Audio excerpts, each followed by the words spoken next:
Hello everyone, welcome back to my channel Annie official. আশা করি তোমরা সকলে ভালো আছো, আমিও ভালো আছি। তো চলো আজকের ভ্লগটা স্টার্ট করা যাক। তো আজ ছিল বিশ্বকর্মা পুজো। আমি গাড়ি ধরছিলাম। আমার এটা হচ্ছে একটা বড় যান, মানে এটা ছাড়া আমি চলতে পারি না অ্যাকচুয়ালি। তো সেই জন্য আমি স্কুটিটা ধরছিলাম। আর হচ্ছে ওখানে আমার বোনকে দেখালাম তোমাদেরকে। তো গাড়িতে না প্রচণ্ড পরিমাণে নোংরা ছিল, মানে প্রায় 10-15 দিন আমি গাড়ি ধুইনি একটুকু।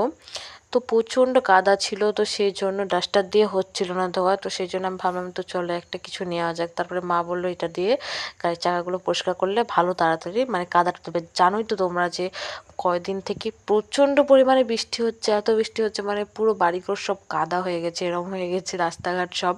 তো সেই জন্য তো গাড়ি তো কাদা হবে অবভিয়াসলি। তো সেই জন্য গাড়িটা ধুলাম। দেখো গাড়িটা ধুয়ে একদম রাস্তার ধারে, আজকে রোদটা উঠেছে কিন্তু খুব, তার জন্য আর একটু বেশি ভালো লাগছে। তো তারপরে আমি একদম বাড়িতে চলে এসেছি। একদম গাড়িতে ফুলের মালা বাবা নিয়ে এসেছিলো বাজার থেকে, তো ওইগুলো আমি দিয়ে পুরো সাজিয়ে দিলাম।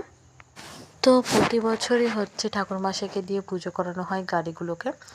তো এবার মাই পুজো করেছে। তো দেখো এখানে বাবার গাড়ি বাবা পরিষ্কার করে সাজিয়েছে, আমার গাড়ি আমি সাজিয়েছি। তো কেমন লাগলো ভ্লগটা অবশ্যই কমেন্টে জানাবে। আর এতদিন ভালোভাবে রোদ ছিল না, খুব বৃষ্টি হচ্ছিল, চার্জের প্রবলেম হচ্ছিলো, তো সেই জন্য কোনো ভিডিও আমি সেরকম দিতে পারিনি।